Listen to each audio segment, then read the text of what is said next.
Welcome to Open Conversations with Sakina Datu. My guest today is Dr. Ranjeet Brar. Dr. Brar is a consultant vascular and endovascular surgeon at the Sheffield Vascular Institute. He is also a leader of the British Communist Party and has been arrested twice for his anti-Zionist activism. Thank you so much for speaking to me, Dr. Ranjeet, today. Why? You are a consultant, you're a politician. The two, we don't associate them often. What was your inspiration to get into politics? Sakina, thank you so much for having me. It's good to be with you. I don't want to give you too much of my personal family story, but my father is Indian and my mother's English, and they were married in the 60s in Britain, in a time when we were not considered such a multicultural society as we are now. My dad comes from the Punjab. He was born in undivided pre-partition India. He's a Sikh Indian, and when he came here, he found a lot of racism. And he was from a relatively prosperous background, from a peasantry, prosperous peasantry farming background. But he was disgusted with both the racism and treatment he felt here, difficulty getting a job, discrimination at work, difficulty getting a mortgage, difficulty going to some pubs, which were still basically operated on a semi-apartheid system. People deny this happens, but that was his reality. And so he became very much involved with the Indian Workers Association, fighting for the rights of British workers, and part of the wider working class movement. And he educated himself. He was very much against the war in Vietnam that was going on then, and he campaigned against that. And through that, he became an advocate of the people fighting against imperialism. And in the words of Ho Chi Minh, he thought nothing was more important than independence and freedom, and that's been a guiding light of his development. So he became a lecturer in law, he became a politician, and as he educated himself, he became a communist. And my mother was a communist. They were communist activists in the 60s. And so I grew up in a family where I was always involved in Indian Workers Association, in Indian community politics, in the struggle against racism, and the struggle against apartheid in South Africa, and the struggle for the rights of the Palestinian people against apartheid in Israel, because it's another apartheid system. Were a core part of my philosophical and foundational beliefs. And I'll fall into those beliefs. You can't fall into those beliefs in the current background without also winning those ideas for yourself, without studying history deeply, without feeling very strongly about injustice and trying to oppose it wherever you meet it. So, because we feel that way doesn't mean we're incapable people. Because we stand with the oppressed doesn't mean we're incapable people. There's this myth that at the moment we live in a meritocracy and that the billionaire elite in the world are the most gifted people. They're not. And in fact, our system, to me, its biggest indictment is precisely that it wastes the human potential of so many of the world's masses who live in, half the world live in abject poverty, and their potential is not realized. So we live in a very unjust world. And I feel at the time that we live in, Gaza is a particularly egregious example, but it's one amongst very many where the heavy hand of a corporate elite striving for global domination, and they're really existing in the City of London, in Wall Street, in the Bourse. So the finance capitalists have such vast wealth, and based upon actually their past colonial empires, upon the slave trade, upon the looting of Middle East resources, but also Asia, Africa, Latin America, and upon the wage slavery of the working people of Europe and the First World. This is the system we're struggling against. And actually, its oppression is now very intense. It affects every one of us. And so I'm involved in all those struggles. But Palestine has been something that has been close to my heart. Really, it's for as long as I can say I was conscious and thinking. Now, we'll come to anti-Zionism because that's when you've got arrested twice, I believe. But just before that, there's a lot of questions being asked people like us who are not white or have background coming from elsewhere. If you don't like the whole system, if you don't like what this country stands for, why do you live here? What would be your response? Yeah, I don't know if you're familiar with Paul Robeson. Paul Robeson was a black African-American son of a slave who lived and was a great friend of the Soviet Union, lived in the interwar period, found it so racist in America that he went to Europe. He actually made common cause through the Spanish Civil War with the communist movement, and probably he did become a communist, he was asked by the McCarthyite witch hunt trials in the United States, if you don't like this country, why don't you go? And his answer was beautiful. He said, I was born here. My father was a slave here. We built this country, and I've got a right to a piece of it. And no fascist-minded senator whose job is giving out passports is going to keep me from it. Is that clear? And I'm not Paul Robeson, but you know, the people who are non-white, let's put it that way, who live in Britain are not here by accident. They're here as a direct result of British imperialism. British imperialism at one stage had an empire on which the sun never set. George Galloway used to say to me, that's because Britain wouldn't trust an Englishman in the dark. Okay, but they had a huge empire, and from that empire they drew enormous wealth. And you know, the one positive thing about imperialism is that it's brought cultures of the world into contact. We live in a multicultural society, not because British ruling class was very, egalitarian in its outlook. It wasn't. It was absolutely white supremacist, colonialist in its outlook. But through the economic interaction with those countries, we have a long history of interaction. And particularly in the post-war years, Britain, when it was destroyed by World War II, looked to the colonial peoples, invited them here to help rebuild the country, and they have. So Britain is rich because of the wealth it's looted from the rest of the world, number one.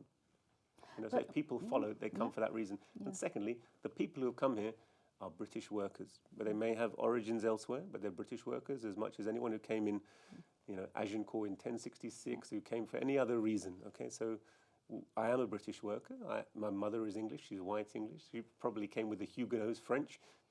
Britain is a country of immigrants, waves of immigrants, as is actually every country. That's human history. So I don't think there's anything to justify. I was born and raised here. I'm a citizen here. I belong here. But that doesn't mean to say that the system's not just. Unjust. It isn't just. It is unjust, and it needs to change. And I'm going to be a part of that and have full political and democratic rights to be a part of that change, to speak out against the policies of my country which are wrong, and fight for and protect all the things I love about my country and make it a better place to live. I want it to be a country that does good in the world. Absolutely. I mean, I think, and like you explained very well, I think it's the establishment as an issue. But when you come to common people, we all have similar, all we want really is to have moral politics around the world.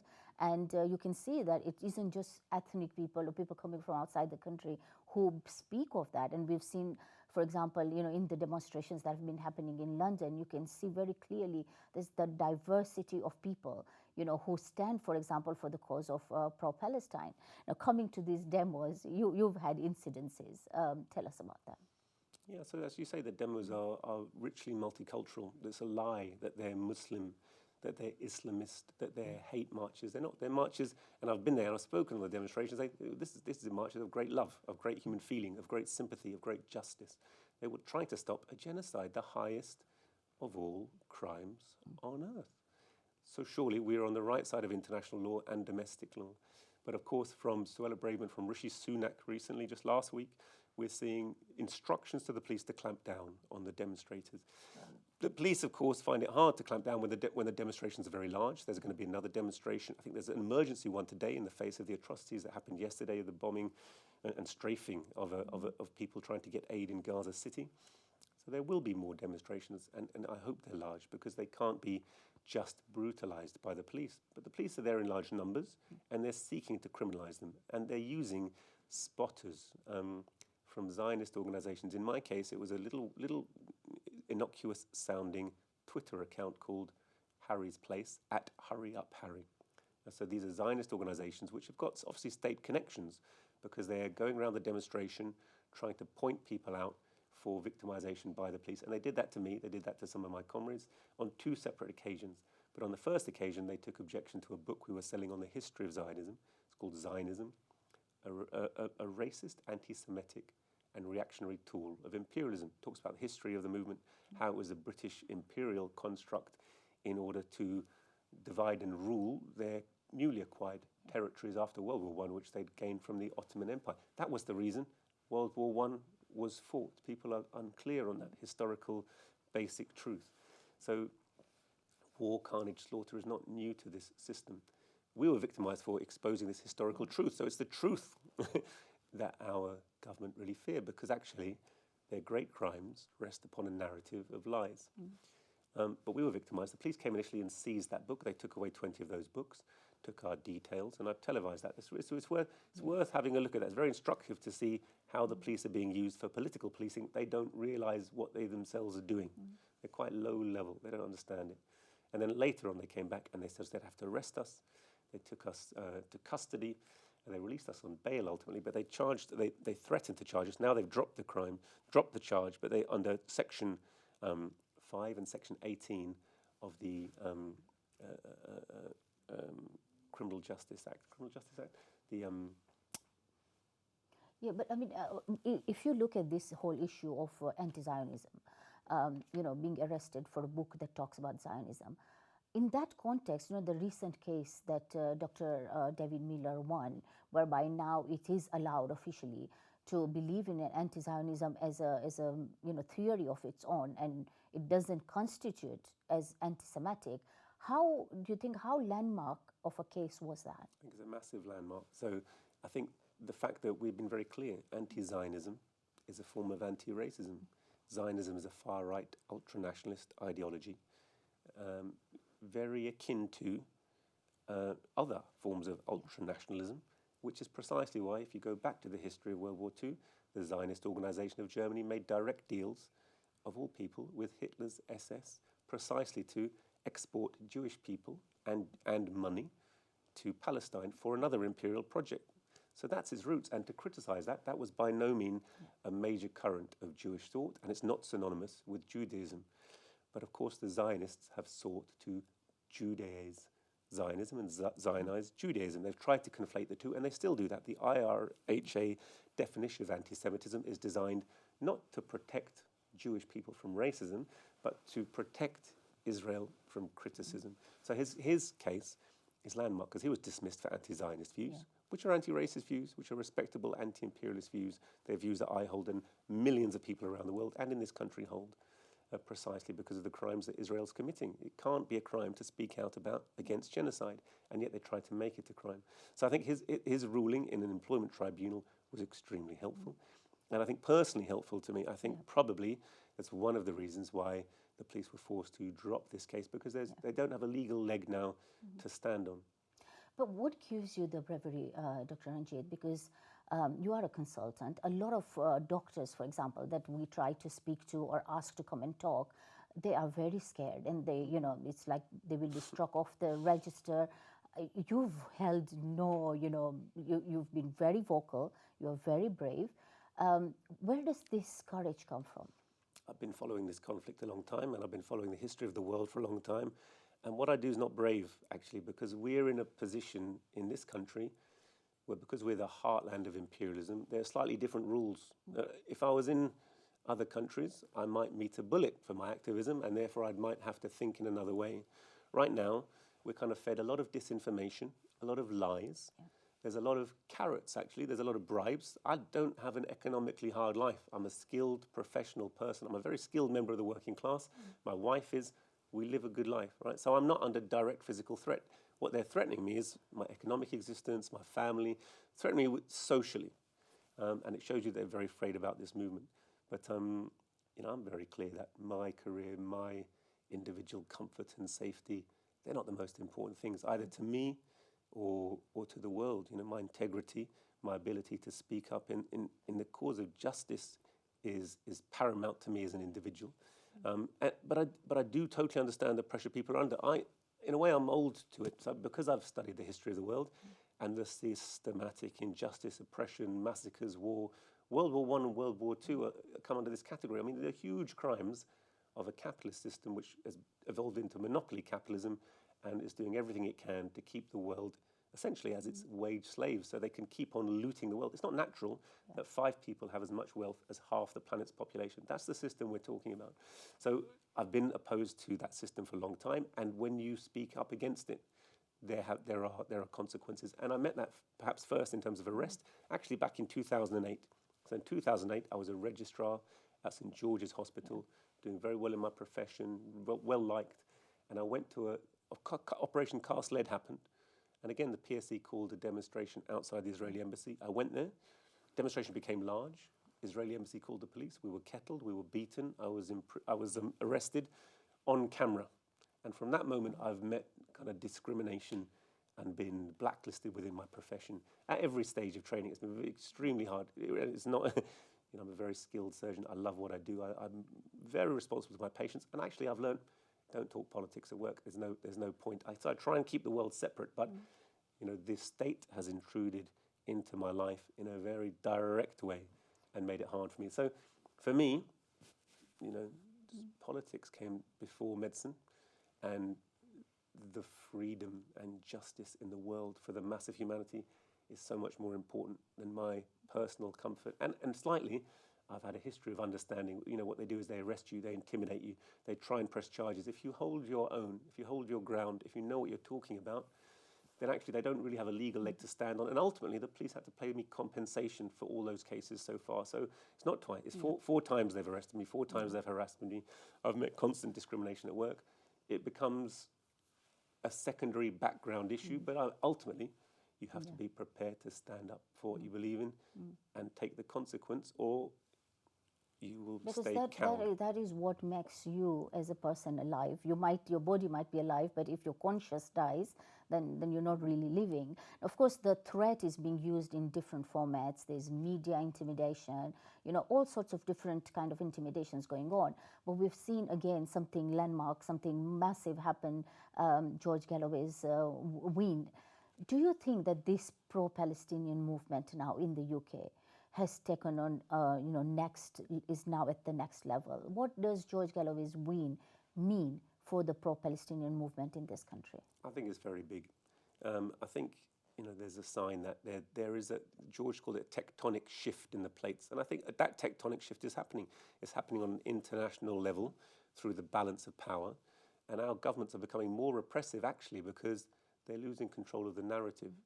Social media, in a way, has blown a hole in their ability to keep a lid on their crimes. We can see the crime.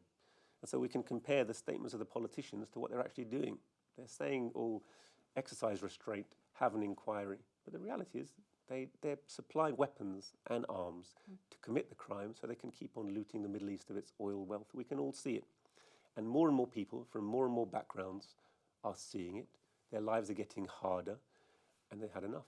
Our politicians, our system of Labour and Tory, and Liberal, and to be honest, Green. Some people might not think so. They're all essentially, they don't have an economic plan that's any different from just capitalism. Just carry on. Just let the City of London keep on looting. Let the system carry on, and be thankful for your privilege. Like there's no better way we can build a world. I think on certain issues, which are just so, they talk about a massive increase in anti-Jewish hate crime. It's a total lie. They call every pro-Palestinian action an anti-Jewish hate crime, and they ignore that really insultingly, the elephant in the room, that what they live on is real racism, anti-black racism, anti-Caribbean racism, anti-Asian racism, Islamophobia. These are the racisms that I've lived with and I know about my whole life. You all know about your whole life. Everyone knows these are real, and they use them to divide the working class. Now, the working class, they take it sometimes and don't take it at other times. But every election, the politicians push that message, and all the time our papers push that message. Suella Braverman and Rishi Sunak, the fact that they're Indian doesn't stop them from having absolutely overtly racist propaganda. And they do it not because they're coconuts, not because they're black on the outside and white on the inside. They do it because they're servants of a very wealthy elite. And therefore they push a message of division for workers so they can keep on the exploitation. So I think the fact that politically we're able to, actually, if you look at Liberal, Labour and Tory, they got no votes virtually in Rochdale, no votes. That's massive. And an independent came after George with 7,000 votes. So the fact that if we go all over the country and have lots of people who stand independently, people say, this old thing they've used against us, if you vote for an independent, Labour won't get in, Tory will get in. To be honest, doesn't make any difference. No. People's recognition that Labour and Tory are two cheeks of the same arse, two sides of the same coin, has gone to another level. That's a massive step forward. Beyond that, there's still a lot to do. There's a lot of education. People don't have a positive program. We've seen with the revolution in Egypt, if you don't have a positive program for change, all of the criticism of the old system, the old faces come back in and will stay there. So we need a strong movement that educates itself, with a positive program of change. But I think it's a massive landmark. But we are changing. We are on the cusp of something big, Dr. Ranjeet. Absolute pleasure talking to you. Thank you so much. Thanks so much for having me. And thank you all for watching. If you can, please do subscribe to my channel, where I hope to bring you enlightening interviews. Goodbye.